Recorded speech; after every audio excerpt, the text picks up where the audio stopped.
Howard David along with Phil Pepe, and this was the WBA Junior Lightweight title. Rocky Lockridge on the right, and Tae-Jin Moon now facing you as we enter round number 7. Well, I still have it a shutout. I have Lockridge ahead in every round.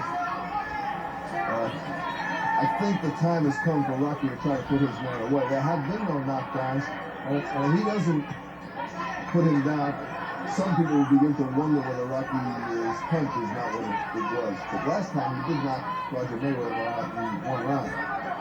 Bit of a surprise. I think that was more of a psych job by the manager Lou Duva as much as it was Lockridge's performance.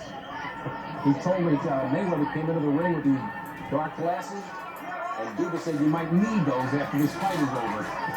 Could have been a psych job by a manager, first time in history. Rocky Lockridge is the champion, and not resting on his laurels, he's taking the fight to Moon. We're in round number 7. The one thing I don't like about what Rocky is doing, he is holding his right hand a little low, and it seems that the only punch that Moon can deliver with any effectiveness is the left hand.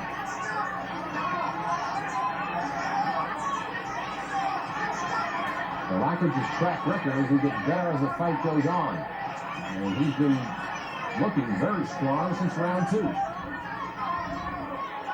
25 remaining in round number 7.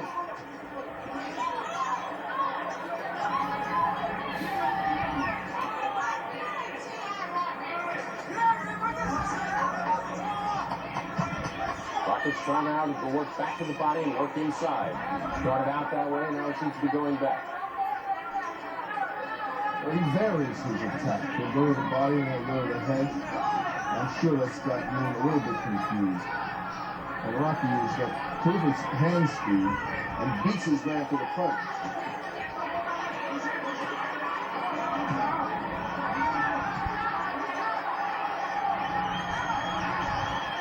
Lockridge again has Moon in the corner. Using lefts and rights, trying to work inside. Moon gets out of trouble very smartly. You have to say one thing about Moon. He didn't come all this distance just to do some salmon fishing. He's there to fight. And for $60,000, too. Not the least of which is important. 20 seconds remaining, round number 7. Rocky Lockridge has been what appears to be in control throughout the entire fight. Distinctions along the line, we remind you that we will return to this Rocky Lockridge Tae-Jin Moon fight after these words from your local station. Back in Anchorage, Alaska with the WBC Super Featherweight Champion Hector Macho Camacho. And Hector, I know you lost a big payday when Ray Mancini lost to Livingstone Bramble. What's next? Well, right now I'm going to campaign at the 135 class. And I'm going to have to go and chase Bramble before I lose the belt. Then I have to chase the belt. So you're looking for Livingstone Bramble down the road? Yeah, that's the big payday. Not the big payday, I'm his big payday, you know, because I'm the man now. You know, first it was me and Mancini, but now it's just me now, the Macho Man. All right, thank you, Macho. Let's go back to New York. All right, we are in our studios in New York watching the fight as you are, which is coming to us live via satellite from Anchorage, Alaska. Rocky Lockridge, the WBA Junior Lightweight Champion, and Tae-Jin Moon of Korea, the #1 ranked contender. Interesting to note that Camacho said he was going to fight at 135. Well, that's I'm sure he was hoping that he'd be able to fight Mancini. I think he neglected to mention Aaron Pryor. He kind of loses in the wings a little bit, doesn't he? Good right hand by Lockridge, and Moon is hurt. He stung him, dropped him against the ropes, and Moon has got problems. And we still have plenty of time to go, as you can see, in round number 8. 1 minute and 45 remaining. A great right hand by Lockridge shook up his opponent. Interesting to note that Moon's not trying to hold on. He's still standing in the middle of the ring. Good right hand again by Lockridge, and now he's scoring effectively. Here in the 8th round, he's got him into the corner. Let's see if the referee's even thinking of stepping in to stop it. 1 minute and 20 remaining, plenty of time to go in this the 8th round. But Moon is fighting back. McGinley fights back. Great credit should be given to this contender. He is tough. Howard, he is very tough. He's throwing punches, he's fighting back. He's taking everything Rocky has had to dish out and keeps coming back. I never thought he would have survived the two right hands that Lockridge delivered here in the 8th round. One which almost sent him straight back and out of the ring. Rocky perhaps trying to chase after his opponent and put him away in the 8th round. But it was two good right hands.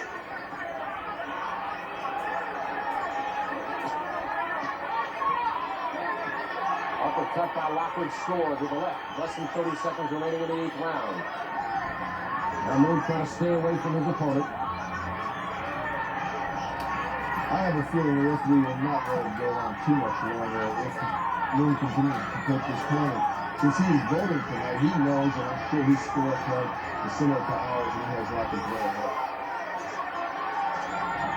5 seconds remaining in round number 8.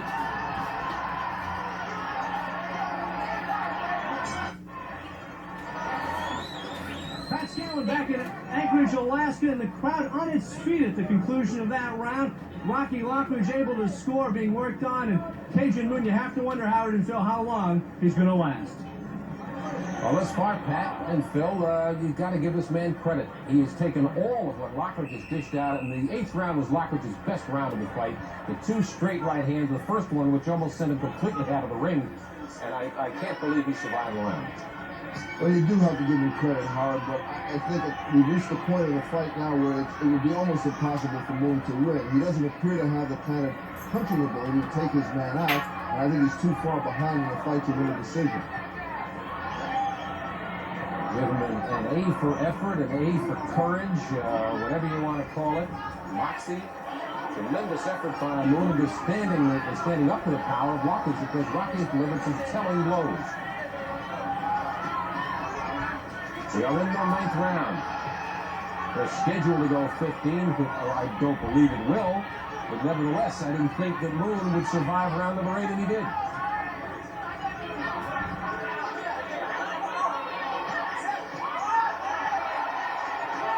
Man in the middle of the ring from Mexico.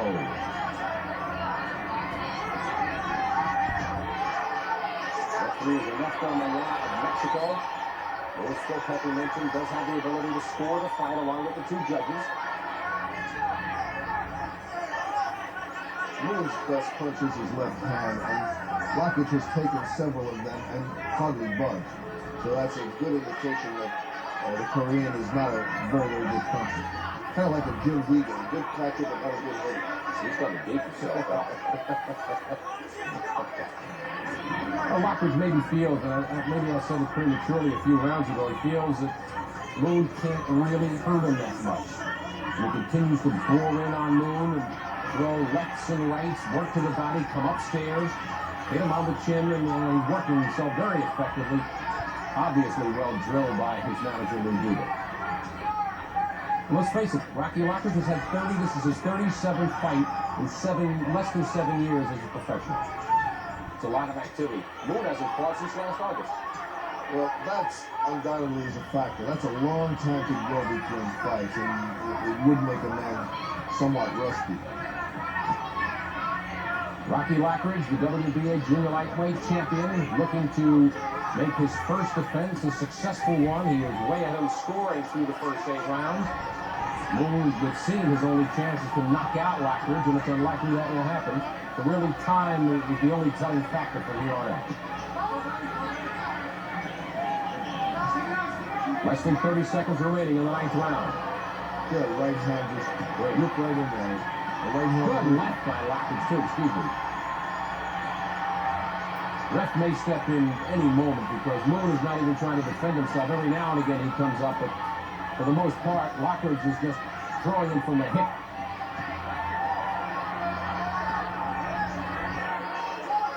Moon's taken everything Lockridge has thrown at him, and he continues to try to fight back.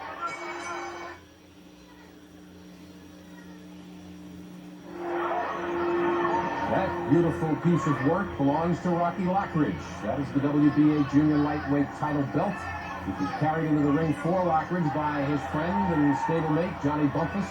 Lockridge did the same for Bumpus on June the 1st. It was not as happy an occasion. And Lockridge again comes out smoking here in the 10th round. They're scheduled to go 15. Lockridge scoring effectively with both lefts and rights.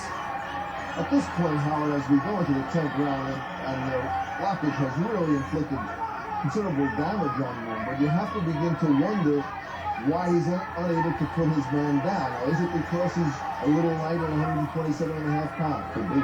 Or is it because Moon is just such a terrific, has a terrific ability to absorb punishment?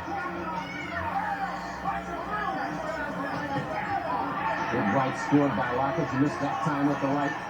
They're in the 10th round. They're scheduled for 15. Lord knows what's keeping Moon up with all the punishment he's taken, particularly in the last 3 rounds.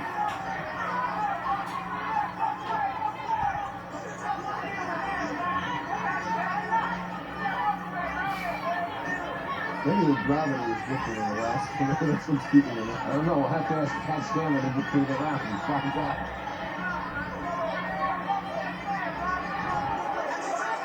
Lockridge trying to set his opponent up, trying to put him away, working it downstairs and coming up with a good overhand right by Lockridge. That was a good punch.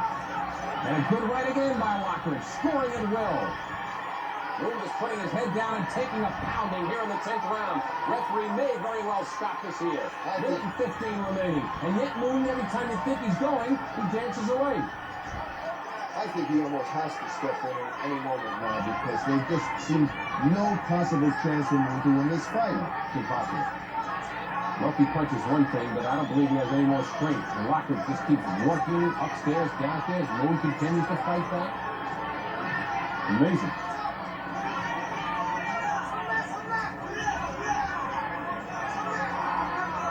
Adrian Moon on your left, he's the #1 ranked WBA challenger. Rocky Lockridge, the champion, with his first title defense. Appears to be on the way to a successful one, but Moon won't go. He came close in the 8th round. I haven't given Moon a round off in the fight. Nor have I. 25 seconds remaining, and this is the 10th round. Left and right combination. Now Lockridge starting to tee off on Moon here in the 10th round. Good right hand again by Lockridge. Works it down low, comes up swinging with the overhand right. His most lethal punch. And Moon will probably survive. This is the 10th round. We'll return after these messages from your local station. Seems pointless at this stage, Howard. In fact, he came close. The referee came close in the last round. He was looking very carefully at Moon. And I thought he was certainly going to stop the fight. I think if Moon, and I've been saying it for 3 rounds, maybe one of these days I'll be right, but I think if Lockridge gets Moon in trouble again, the referee will have no other choice. Every time he seems to get him in trouble, Moon fights back.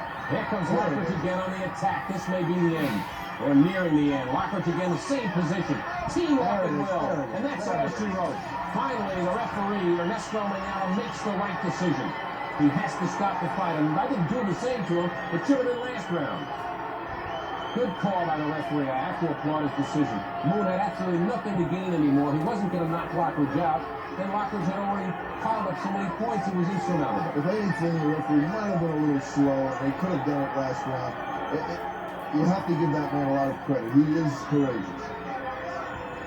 Well, we'll return for the official announcement and hopefully a word with Rocky Lockridge after these messages from your local station.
Rocky Lockridge, a winner, 31 seconds of the 11th round. Congratulations on that first title defense. Thank you much. Thank you much. What about Moon? He took an awful lot of punches. He was a little difficult opponent, basically because of his style. A little awkward, a little uncoordinated. It caused somewhat of a problem. But then again, I did all I had to do to finish him off. I thought it should have been stopped a round earlier than the round that it was stopped in. All right, Rocky, thanks very much. Lou, a comment from you. Well, I thought it should have been stopped. I think the guy was hurt quite a bit. I think the referee did the right thing. Look, it's a fight out there, but for Christmas sakes, now, let's be reasonable about this here. He was hurt out there. He was taking every shot. It wasn't that he went down. He was taking every shot flush. That's how you get hurt in this business. All right, Lou, thank you very much, Rocky. Congratulations, and we'll be back here in Alaska after these messages from your local stations.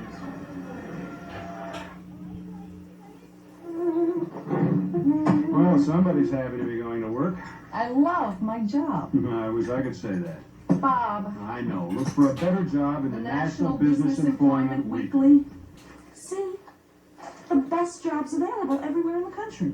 Professional, managerial, technical, that's you, at top companies. Nice salaries. $25,000 a year and up. There are articles to help you land a better job, how to look good in interviews, write a better resume, and the reason I still read it, articles to help you do better on the job. How to handle office politics, when to ask for a raise, how to deal with an impossible boss. Okay, I'm convinced. I'm a National Business Employment Weekly reader. Don't make a career move without it. Ask for the National Business Employment Weekly at your newsstand, or if you prefer, get the next 8 issues by first-class mail for $32. Call toll-free 800-527-3800. 8 weekly issues, $32. Call 800-527-3800 now. Rocky Lockridge defends this title belt, the WBA Junior Lightweight Championship. His first title defense is a successful one. 31 seconds of the 11th round on Howard David along with Phil Pepe. I dispute the Moon corner saying that the fight should have gone on. Look at the replay of this and to see why the fight should have been stopped even a round earlier, as Lou Duva indicated. And here they're in close, Phil, but Lockridge was teeing off on him in the 10th round. Well, he wasn't hitting anybody in the corner, Howard. That's the difference. That's right. Great right hand there. Lockridge drives him up against the rope, starts pounding away at will. There's no, I mean, my scorecard on yours is unofficial, obviously, but I had Lockridge ahead on all 10 of the previous rounds. But we started saying in the 8th round, Howard, that it would be pointless for this fight to go much farther because there was no way that Moon could win. Now, I thought it was a very workmanlike job on the part of Rocky Lockridge. However, I have to wonder about his inability to put his opponent down. And I would be interested in knowing whether perhaps it may be because he was a little light at 127.5. Hector Camacho is in attendance, a very interested observer as he watches Rocky Lockridge parade around with his successful defense of his WBA junior lightweight title. Somewhere down the road, maybe a unification bout. Maybe that, and maybe if Rocky can make 127.5 so easily.